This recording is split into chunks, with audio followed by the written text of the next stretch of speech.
Bem-vindo ao Bloom Podcast. A cada episódio, Rodolfo Oliveira e um convidado partilharão histórias do mundo da gestão, do marketing, da comunicação e até inovação. Let's talk! Este é o Bloom Podcast e eu sou o Rodolfo Oliveira. Estamos hoje à conversa com o João Paulo Luz, que é o responsável pela área Digital e Publishing do Grupo Empresa. O João tem um conhecimento alargado digital e uma licenciatura em Gestão pelo ISEG e uma pós-graduação pela Universidade Católica em Gestão. Desempenhou cargos de direção na Sociedade Central de Cervejas e na Portugal Telecom, onde teve a responsabilidade pela área comercial da internet. Tem atualmente, como referi, a responsabilidade pela área digital e publishing no Grupo Empresa. Obrigado por estares aqui hoje connosco, João. Obrigado pelo convite. Olha, eu gosto de começar com uma pergunta assim da icebreaker e, portanto, começava por te perguntar uma coisa assim pessoal, que é um bocadinho do teu percurso. Tu trabalhaste em diversas áreas, desde a banca até à parte de consumo e depois também à parte de telecomunicações e agora de mídia. Qual é o fio condutor do teu interesse em todo neste teu percurso? O fio de condutor acabou por ir acontecendo numa sequência que acabou por ser natural, mas não foi algo absolutamente premeditado. Nós fomos colegas na faculdade, na altura a economia estava num bom momento quando nós saímos da faculdade, em que todos os anos estava-se melhor do que no ano anterior. Estávamos naquela fase em que o país crescia, anos 90, e a colocação, tempos diferentes do que temos hoje, a nossa colocação no mercado de trabalho não era difícil. Eu comecei a trabalhar naquilo que é hoje o Banco Santander, na altura ainda de TOTA, Santander TOTA, mas foi um acaso, portanto não foi uma coisa exatamente escolhida. Depois, ao fim de cerca de 1 ano e meio, 2 anos, acabei até por si por um outro projeto, uma empresa mais pequena, de uma colega nossa, que estava à frente desse projeto, que tu conhecias bem na altura, e depois também, ao fim de algum tempo, acabei por ir para a Central de Cervejas. Portanto, era uma época em que todos, se calhar, beneficiávamos de uma oferta de mercado diferente daquela que existe hoje, em que o início de carreira era completamente diferente, mais fácil, éramos mais bem remunerados do que hoje os recém-licenciados são, e nesse aspecto era mais provável, mais frequente haver este nível de mobilidade. Na Central de Cervejas foi a primeira empresa em que ganhei, de facto, alguma senioridade em termos de progressão, dentro daquilo que é o mundo mais corporate, e tive aquele percurso clássico de 3 anos no marketing, depois 3 anos numa direção regional de vendas, do canal Oreca, era sul do país. E foi uma experiência que eu gostei muito, e acho que era muito engraçada para o momento de vida em que me aconteceu. Era muito exigente do ponto de vista temporal, mas era solteiro e, portanto, tinha essa disponibilidade, portanto foi algo engraçado. E depois, quase que por acaso, no momento em que aquele mundo de .com está no seu pico, mas ao mesmo tempo está já no início do crash, foi quando houve o convite por pessoas conhecidas que me falaram de uma hipótese de ir trabalhar para a PT, na altura para o SAP, que era um projeto que eu conhecia mal e que nem sabia que estava ligado à PT, para ser completamente sincero, mas acabei por ir e que depois foi toda uma mudança muito significativa, sobretudo na cultura, que apesar de ser na PT, no início a cultura do SAP era uma cultura muito marcada de startup. Portanto, quem vinha de um mundo mais institucional, no caso de uma empresa industrial, em que as coisas eram muito relacionadas com o organograma, tudo muito institucional, era uma cultura substancialmente diferente. Mas também era por causa disso que me tinham ido buscar e, portanto, também era um bocadinho um choque ali de culturas entre pessoas mais empreendedoras e menos disciplinadas e outros que vinham mais do mundo corporativo, entre os quais eu era um dos poucos na altura. Depois, com o passar do tempo, o SAP tornou-se mais PT e, portanto, aí tornou-se algo mais parecido com aquilo que nas organizações nós hoje nos movimentamos. Mas nada disto aconteceu de uma forma muito premeditada, foi um trajeto com mudanças de setor, até esta última passagem, que sim, quando passo do SAP agora para a empresa, é dentro da mesma área, é uma área em que já estava há 14 anos e que comecei sobretudo pelas questões digitais, e que o negócio do publishing vem muito porque é um negócio que está numa transformação muito grande, portanto, a transformação para o digital que as empresas atravessam, no publishing faz-se a enorme velocidade e, portanto, aqui a associação de ter uma visão integrada destes desafios faz sentido. Portanto, foi mais isso, é mais algo que foi acontecendo em sequência e não tanto de uma forma limitada como disse. E no meio ainda umas aulinhas que vais dando, não é? Essa é uma parte que eu pessoalmente gosto bastante, porque hoje gosto muito mais do mundo académico do que quando fomos alunos. Acho que todos nós. Sim. E talvez isso faça sentido. Porque quando também é mais informal, não é? Acho que agora o mundo académico é um bocadinho mais informal. Sobretudo quando nós lecionamos, estamos a falar das pós-graduações em que os alunos estão ali a pagar ou alguém a pagar por eles e, portanto, estão muito mais empenhados do que nós éramos. Se calhar hoje nas licenciaturas o dia não é tão diferente daquilo que foi no nosso tempo, mas há de facto ali um estímulo intelectual que eu gosto muito na passagem de informação e daquilo que aprendemos com eles também em termos de feedback. Portanto, é uma experiência que acho piada, que quando estamos a preparar algum módulo novo de aulas achamos sempre que aquilo dá imenso trabalho, mas depois é muito compensador quando estás a dar as aulas. Para quem gosta, claro.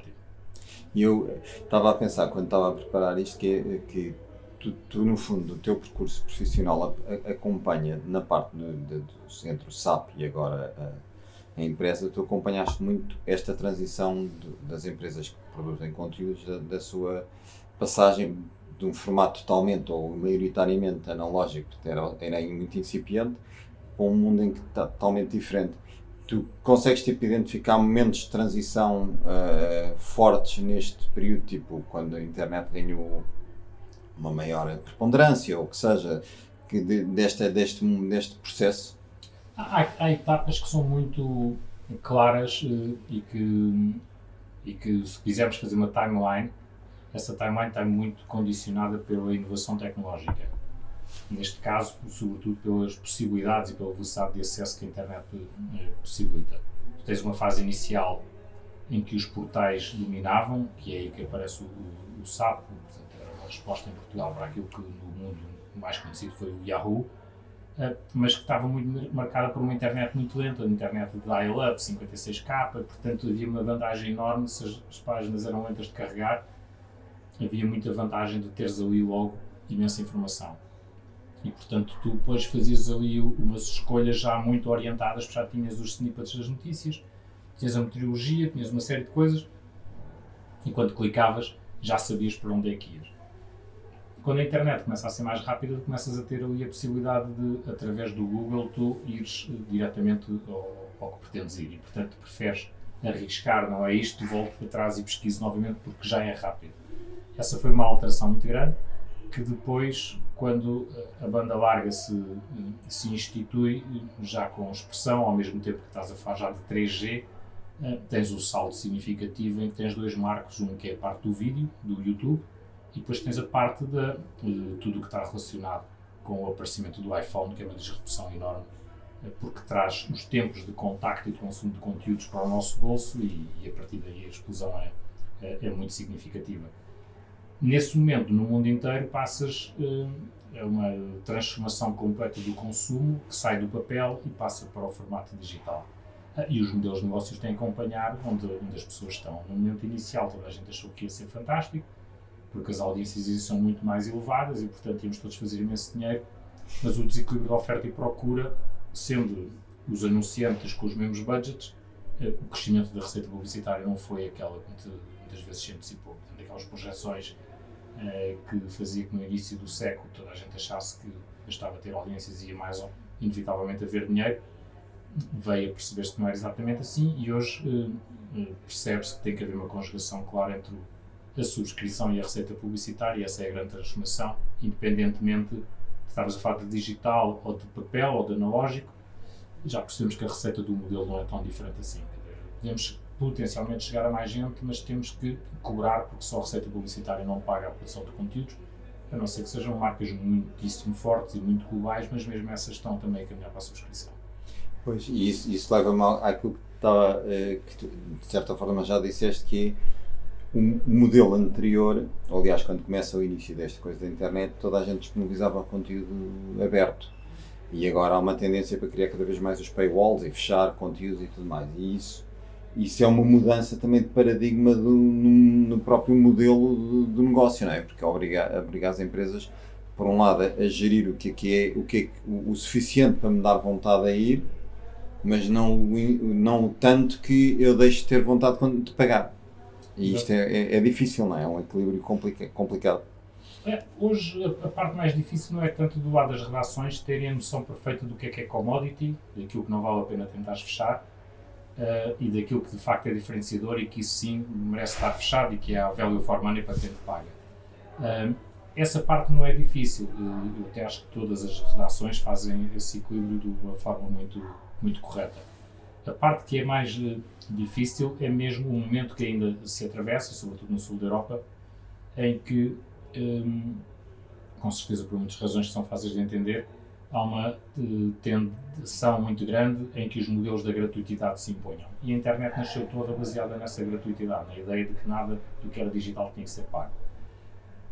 Fazer movimentos depois bottom-up são movimentos muito difíceis e, portanto, as taxas de penetração dos serviços pagos durante muito tempo foram muito baixas em todo o sul da Europa e isso felizmente mudou bastante aqui com dois momentos muito precisos. O sucesso do Netflix. O sucesso do Netflix é um game changer porque as pessoas habituam-se a pagar para acessos digitais. Um modelo de subscrição, não é? Um modelo de subscrição. Estamos a falar de Netflix, depois Spotify, ajudam muito às subscrições que sem esses dois empurrões talvez tivessem tido uma vida muito mais difícil.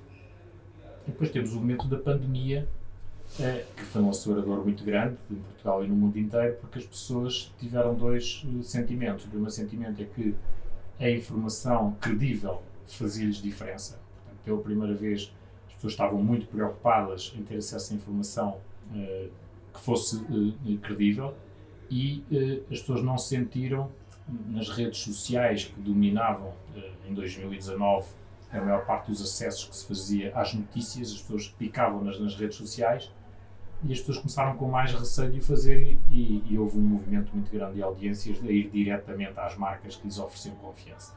E essas são as marcas que também vendiam subscrição e, portanto, houve um impulso significativo no negócio. Esses são os dois maiores marcos, mas ainda estamos em fases anteriores àquilo que não há nenhuma marca em Portugal. Nós estamos num bom caminho, nós temos, os números são públicos, portanto nós temos, no Expresso temos 44 mil subscritores, ainda não é suficiente. Se a edição em papel acabasse com isto, nós não seríamos viáveis com as receitas digitais que hoje fazemos. Portanto, temos que continuar a fazer isso. Aquilo que vai progressivamente esvaziando o negócio do papel, se for compensado do lado digital, estaremos bem. Felizmente estamos a conseguir fazer isso. É um caminho estreito, não tem muita margem de erro, mas eu estou convencido que em Portugal uma, duas marcas têm espaço para o fazer. Uma coisa engraçada é que é assim, e tu tocaste nisso, há uma mudança para o digital, mas também há muitos novos formatos a aparecer no papel e novas abordagens ao papel. Como é que estás a ver a evolução destes dois? Eu percebo a complementaridade, tenho alguma dificuldade em ter uma noção de onde é que é o nicho em que o papel vai continuar a crescer ou a existir, porque as pessoas gostam de consumir e da realidade do tocar do papel, mesmo gerações mais novas, e onde é que o digital está basicamente a liderar as mudanças todas. Aí eu acho que não há uma opinião única, como quase nunca há quando olhamos ou quando tentamos adivinhar o futuro, mas eu não estou tão certo que as gerações mais novas ainda gostem do papel como nós mais velhos gostamos. O que se nota aqui em situações talvez conjunturais é que Nós no Expresso tivemos, estes 2 últimos anos foram anos de inflexão, de queda que vinhamos a ter de vendas em banca. Portanto, subimos em 2020 e em 2021 não só consolidámos esse novo patamar, como ainda crescemos ligeiramente. E felizmente 2022 está a arrancar bem também a esse nível. Mas nós não temos certeza se há novos compradores de papel, se há um aumento de frequência dos anteriores compradores, que não comprariam as 52 vezes por ano, 52 semanas por ano, e agora terão aumentado a frequência com que o compram. E eventualmente terão aumentado porque o impacto na nossa forma de socializar também aconteceu. Nós estamos mais tempo em casa, se calhar mesmo quando estamos fora de casa estamos mais tempo em menor convívio e, portanto, se calhar o hábito de leitura do papel encaixa melhor neste novo ritmo que pós-pandemia do que se calhar tínhamos anteriormente. Portanto, há aqui algumas leituras que não são muito definitivas. Independentemente disso, o segredo para o negócio é neste como em qualquer outro. É mais do que estarmos muito preocupados em perceber como é que o mundo vai ser daqui a 10 anos, nós temos que ir fazendo a leitura de como é que o mercado está a acontecer e estar preparados para aproveitar ao máximo a oportunidade que o mercado nos dá no presente. O que depois temos que ter claras quais são as tendências. Agora, se vai ser 100% assim ou se vai ser 90-10 ou 80-20, acho que não temos que estar assim tão preocupados e ninguém sabe.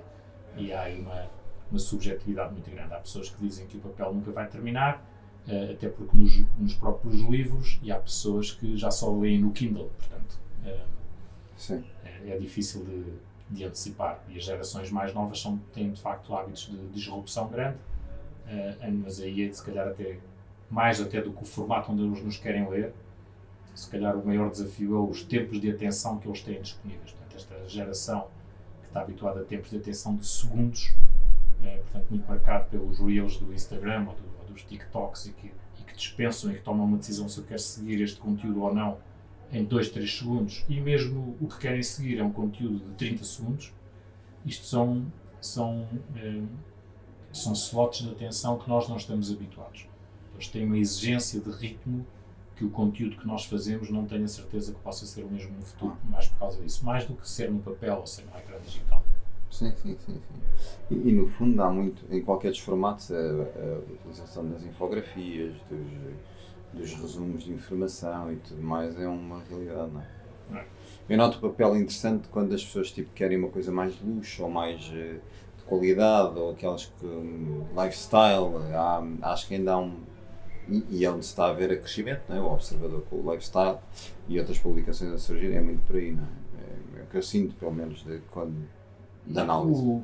E de facto há toda uma nobreza que algum produto impresso consegue transmitir, que é mais difícil no digital. O digital é mais facilmente indiferenciado, mesmo que do ponto de vista estético nem tudo é igual, com certeza, mas tens razão.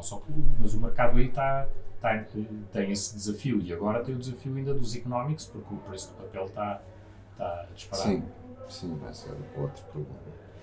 O outro tema interessante é que os dados do New York Times, entre outros, mostram que as receitas que eles têm com as subscrições estão a ultrapassar o preço, o revenue das assinaturas. Isso implica até uma própria mudança da abordagem aos conteúdos que são criados. Isso é uma coisa que também se está a notar aqui, essa transição? Sim, de alguma forma. Ou seja, não havendo aqui regras muito rígidas, nós temos como meta continuar a perseguir os 50-50. Sobre o pressuposto de que a receita publicitária vem de bolsos diferentes do que vem a receita da subscrição. A subscrição é um negócio B2C e a receita publicitária vem dos budgets das marcas, um negócio B2B. Tentar abandonar para o país da nossa escala é muitíssimo arriscado acreditar que a equação ainda fecha. O que acontece nesses exemplos internacionais é que, de facto, o mercado endereçável de uma marca anglo-saxónica, que escreve em inglês, é um mercado endereçável gigante. E, por isso, a propostas de valor e todo um modelo de negócio muito mais focado na subscrição é um negócio muito atrativo do ponto de vista financeiro. Já o negócio da publicidade está mais difícil para eles a convivência de um e do outro. E um bocado por simplicidade dos processos e pela percepção das pessoas que pagam não gostarem de muito ruído publicitário, está a acontecer essa tendência. Mas é uma tendência que é mais acessível, se calhar um New York Times, um Financial Times ou um Wall Street Journal, que nunca irão abandonar por completo a publicidade, mas irão tendencialmente ter menos publicidade mais cara e o grosso da receita virá da subscrição. Mas eles, mais uma vez, endereçam pessoas que leem em inglês, que é um addressable market completamente diferente do nosso e, portanto, importar às vezes estas receitas não é muito aconselhável quando as escalas são muito diferentes. Claro, sim. Um outro tema que é tendências, as pessoas gostam sempre de saber, tendências que estão a afetar o mercado dos mídias. Quais dirias que são assim, as principais tendências do mercado neste momento, globalmente? Não é? Globalmente, claramente a transferência do investimento para aquilo que nós chamamos o digital. Eu acho que a palavra convergência vai se impor e, portanto, há de haver um dia, que se calhar não é assim tão distante, em que a distinção de digital dos outros meios deixará de fazer assim tanto sentido, porque os outros formatos progressivamente se vão tornando digital, quer seja a rádio, quer seja o outdoor, quer seja a televisão, portanto tudo se mistura e fará menos sentido que nós fazemos esta divisão hoje que fazemos entre o offline e o digital ou o online. Acho que a primeira grande tendência é a questão do digital e tudo o que ele permite em termos de uma distribuição mais maciça e depois da imensa recolha de dados que ele permite. Depois aí, outra questão que estará sempre em discussão, os temas que têm a ver com a privacidade, porque as pessoas, nós enquanto users, mais tarde ou mais cedo as sociedades vão começar a reagir à questão da privacidade e do lado da indústria tem que haver aqui uma autorregulação muito forte para que seja de facto autorregulação e não seja uma regulação feita depois pelas entidades que legislam, porque quase sempre quando isso acontece há distribuição de valor no mercado, porque quando se legisla é já em reação a algo que a opinião pública não está favorável, portanto e por isso era de todo interessante que a autorregulação aqui funcionasse, que os agentes que estão no mercado conseguissem fazer esse equilíbrio. Mas não é fácil porque de facto a utilização de data muito individual traz de facto alguma vantagem na oferta que se permite oferecer ao anunciante e os níveis de intrusão hoje são muito elevados. Quando nós pensamos que hoje é comumente aceito, este fim de semana estava a ler uns artigos na Wire que já falavam de que as campanhas de retargeting tinham 3 grandes touch points a montante. Nós já termos ido ao site, termos feito uma pesquisa ou termos falado perto de um device que tem o micro ativo por default para recolher estas. E não é suposto, nós não sabemos isso. Mas é um facto, acontece e é algo que certamente os users não acolhem com enorme simpatia. Portanto, se calhar é um exemplo em que a indústria terá ido um bocadinho mais além do que deveria neste equilíbrio que vai ser sempre difícil de ser aceito, mas que tem muito valor. Claro. E isso leva-me à pergunta que te ia dizer, por a seguinte, que é, isso já toca uma área que é, no fundo, a forma como as empresas, os meios e as marcas se relacionam no seu dia-a-dia. Que outras áreas de mudança vês recentes ou que estão a acontecer na forma como as marcas trabalham com os meios? As marcas, eu acho que há todas estas mudanças que estamos aqui a falar, mas no final do dia a marca quer falar com os seus potenciais clientes e utilizando os meios exatamente como um meio para o fazer, como um intermediário para levar as suas mensagens. E isso não se tem alterado nos seus fundamentais, ou seja, as marcas querem basicamente 2 tipos de formatos, quer o tipo de formato já fechado por elas, seja um spot, seja um anúncio mais gráfico, em display de digital ou um anúncio gráfico no papel, ou querem depois aquilo que hoje é muito o branded content, portanto uma história contada também dentro dos próprios conteúdos. Mas isso sempre foi assim, quer dizer, se nós recuarmos 20 anos, já era assim. Eu recordo-me quando cheguei, exatamente quando saí do negócio das cervejas e fui para o SAP, a minha primeira ronda de conversas com clientes, portanto, anunciantes, eu tive aquela sensação, cheguei aqui no timing completamente errado. Por um lado tinha acabado de acontecer o crash de .com, e eu tinha entrado numa empresa .com. E depois os anunciantes, portanto os meus clientes todos diziam que não acreditavam na publicidade, que a publicidade já não funcionava. Eu não quero anúncios, todos passávamos o briefing. Não quero nada de anúncio, quero uma coisa diferente. Porque não acredito, as pessoas já não veem publicidade. Na publicidade ninguém vê publicidade na televisão. Ninguém está atento à publicidade na rádio. Ninguém olha para os outdoors. Quer dizer, estávamos em 2001. Passaram 20 anos e a conversa é a mesmíssima. Quer dizer, a conclusão que eu tiro aí é: nós, enquanto pessoas, nunca gostámos, se nos perguntassem se nós queríamos um mundo com publicidade ou sem publicidade, 99% das pessoas iriam responder que preferiam sem publicidade. O que não significa por isso que a publicidade não funciona. A publicidade funciona, e mesmo a publicidade intrusiva funciona. As pessoas podem não gostar, mas funciona no sentido que é recordada e deixa impacto. Claro que as marcas têm que ter cuidado, porque quando entram na realidade das pessoas e não causam uma boa impressão, também há todo um atributo negativo que lhe é associado. Portanto, há esses equilíbrios, mas não é muito diferente, se calhar, do que sempre foi, em que, de um lado, temos os consumidores que nunca adoraram a publicidade, por outro lado, temos as marcas que percebem que a publicidade é eficaz, mas têm dificuldade em perceber exatamente em que momento é que ela é eficaz. Eu gosto mais da expressão de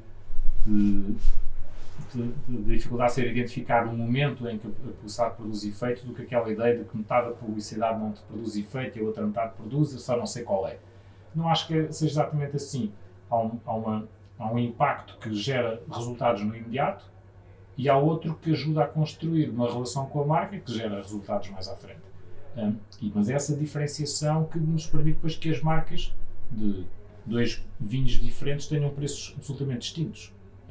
Cumprem a mesma função, a marca permite-lhes um preço completamente distinto. Isso é verdade no vinho, é verdade em imenso. Eu estava ali a olhar para uma garrafa, mas é verdade em quase tudo, seja um automóvel, seja um perfume, seja uma camisa, o que for, porque a marca conseguiu esse posicionamento. Portanto, aquilo que as marcas conseguem cobrar não tem a ver com a estrutura de custos, tem a ver com a capacidade de se fazer cobrar nos valores que também transmitem. E isso é o marketing que constrói, é a comunicação que constrói, e é isso que a publicidade permite. Portanto, não é só as vendas imediatas que eu consigo ter crescimento quando fiz a vaga de campanha, é todo um build-up que estou a construir e que me vai tirar muitos benefícios mais à frente. E, portanto, parece-me que os desafios são basicamente os que sempre foram, com muito mais meios para exercer estas funções e muito mais medição. Isso mudou significativamente. Sim, sim. E o branding, no fundo, também é uma coisa que agora está muito em voga, não é? É uma coisa que há muitas marcas a procurarem, não sendo uma publicidade direta, usam o branding como uma forma de também chegar, tendo algum conteúdo que seja relevante para o potencial leitor, não é? Há uma coisa que tem... Eu acho que é um formato fantástico, porque lá está, se nós temos como principal desafio a atenção das pessoas, a atenção estará nos máximos quando nós estamos envolvidos no conteúdo. E quando entramos em zona de advertising, o nosso nível de atenção baixa. Tradicionalmente será assim. E, portanto, se conseguirmos ter a marca bem integrada no momento da atenção mais alta, tiramos esse benefício. E há casos muito bem conseguidos, há outros que ainda são uma aprendizagem, mas eu acho que é uma oportunidade bastante grande. Claro que tem limites de exploração para funcionar, mas isso, como tudo, é a mesma coisa da saturação publicitária. Sim, e o mix editorial e qual é a porcentagem de cada, isso é sempre aquela discussão de sempre.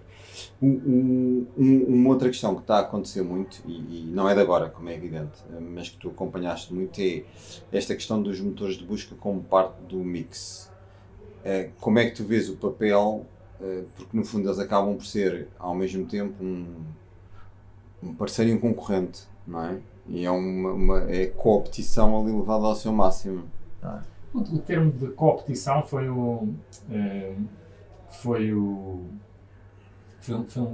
um tema, se calhar, mais acolhido no passado do que hoje. Hoje acho que há um confronto maior, porque mais do que a questão do motor de busca, tornou-se um único. E esse único juntou muitas outras peças, ou seja, a Google, no caso, o poder que hoje tem na mídia não vem do motor de pesquisa, vem muito mais do stack tecnológico que fornece a tudo o que é o negócio publicitário, em que têm uma posição de absoluta dominância aí, e isso tem muito mais influência na concorrência que faz connosco, porque eles, ao mesmo tempo que concorrem, são os principais fornecedores da indústria, que faz todo o enabling da publicidade. E isso gera conflitos de interesses que, pelo menos, quem está do lado do publishing, da produção de conteúdos, se queixa. Eu, como estou desse lado, claramente acho que se queixa legitimamente, mas vai muito para além da disputa que havia no início apenas com o motor de pesquisa. Portanto, isso hoje até é um tema que já não é tão crítico, porque há outros problemas que se colocaram muito mais críticos para o nosso negócio. E a lançar aquela iniciativa de apoiar os publishers e de financiar projetos, que é um bocadinho um goodwill para o mercado, que acaba por mostrar também... Estas empresas são empresas muito bem sucedidas, com imensos recursos financeiros e portanto, têm muito bons profissionais e fazem muito bem o seu trabalho. Portanto, eles são brilhantes em quase tudo o que fazem e também nesse lado. Portanto, se de facto estão a resolver o negócio ou estão a fazer piar para manter algum equilíbrio, mantendo uma captura da cadeia de valor que nós consideramos excessiva, quer dizer, nós achamos isso, eles acham o contrário, normal. Sim, sim. É uma realidade incontornável neste momento, não é? Nós usamos, como diz, eles acabam por ter ali, foram crescendo à volta da base do Search Engine e já nem é isso que está ali.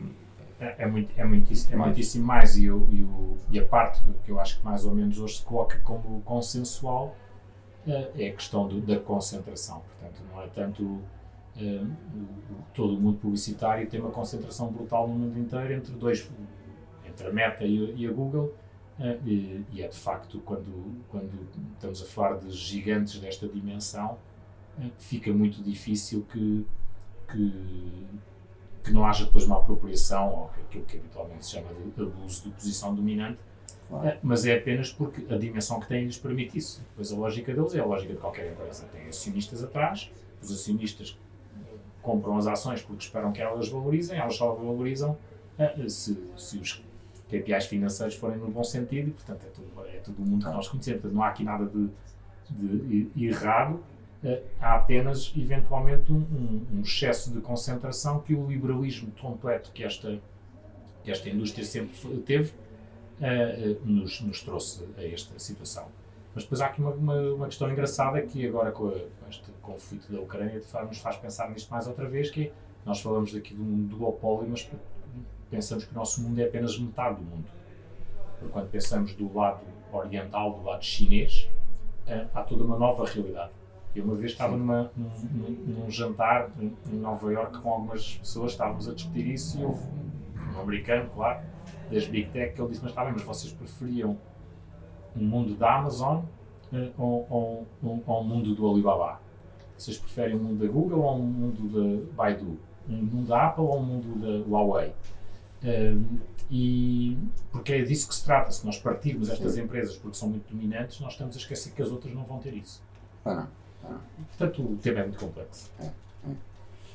Olha, e obrigadíssimo. A conversa foi boa. Eu gosto de deixar sempre uma pergunta para o final, que é um bocado assim. Imagina agora, com a tua experiência, estás a falar com uma pessoa que está a entrar na área de marketing e comunicação no setor, mas pode ser também abrangente e não ser específico do setor. E assim, estás a pedir tipo mentor, o que é que tu lhe podias dar de conselhos? O que é que tu lhe dizias? Essa é uma excelente pergunta e tem uma resposta muito mais fácil que as anteriores. Claramente, as pessoas têm que ter um domínio grande do lado quantitativo, portanto têm que ser analíticas.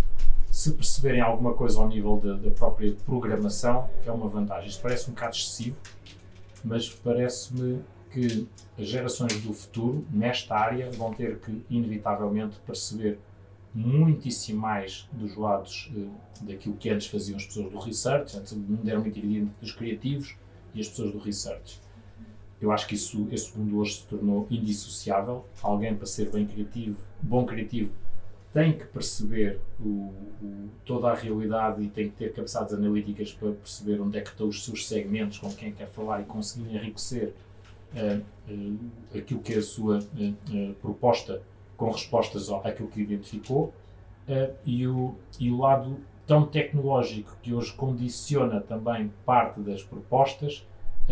É bom que a pessoa tenha, não é que seja um programador, mas que tenha umas bases mínimas de entendimento onde é que isso pode significar oportunidade, onde é que isso pode significar condicionalismo. Portanto, muito claramente os profissionais que têm hoje a vida mais difícil são aqueles profissionais destas áreas que sempre foram brilhantes enquanto criativos, mas que sempre foram alérgicos ao Excel. Esses hoje têm uma vida muito mais difícil, mas também quem for barra em Excel, tanto agarrar nos que saem das matemáticas aplicadas a transformá-los em criativos não vai dar. Portanto, mas quem consiga ter um bocadinho estas duas coisas vai ser indispensável e absolutamente diferenciador. João, obrigado. Muito obrigado.